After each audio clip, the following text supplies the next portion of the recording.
કેમ wrong side આવવું પડ્યું? અરે હું તો અહીંયા પાર્કિંગ કરું છું, અહીંયા ઓફિસ છે યાર. ત્યાં તો રોંગ સાઈડ. તો અહીંયા આવવા માટે ક્યાંથી આવવાનું તો મને કહો, અહીંયા આવવા માટે ક્યાંથી આવવાનું?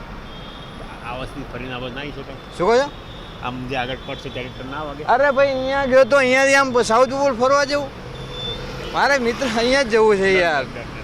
ક્યાં એ બાજુ બંધ નહીં, ખ્યાલ નહીં સાહેબ, બહાર ગામથી આવે એટલે. તમે જોયું ના કે તમે એકલા જ રોંગ સાઈડ છે, બીજું બીજું પાછું થયું. સોરી ભૂલ થઈ ગઈ.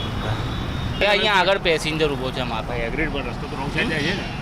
તો આટલા બધા બી તો જાય છે ને બોસ.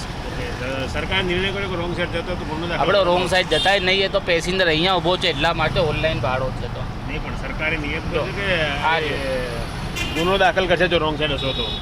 આ તો બધા જાય છે. તમે બધાની સાથે ચાલશે. ના, બધાની સાથે તો આપણે નહીં ચાલતા બોસ, એ તો પેસેન્જર અહીંયા ઊભો છે તો આખું 2 કિલોમીટર ફરીને આવવું પડશે એટલા માટે. સાઈડ છે તમને લાગે છે કે રોંગ સાઈડમાં પૂછો છો? હા, તો એ યોગ્ય છે કયું કે રોંગ સાઈડ? અયોગ્ય છે, પણ આગળથી બહુ લાંબો ટર્ન છે ને. અહીંયા સૌ સાઉથ બોપલ જવું હોય સન સિટીમાં તો બીજો કોઈ વે જ નથી, રોંગ સાઈડમાં જ જવું પડે છે. સરકારે એવો નિયમ દાખલ કર્યો છે કે જો રોંગ સાઈડ જતા હોય તો કેસ દાખલ કરવામાં આવશે.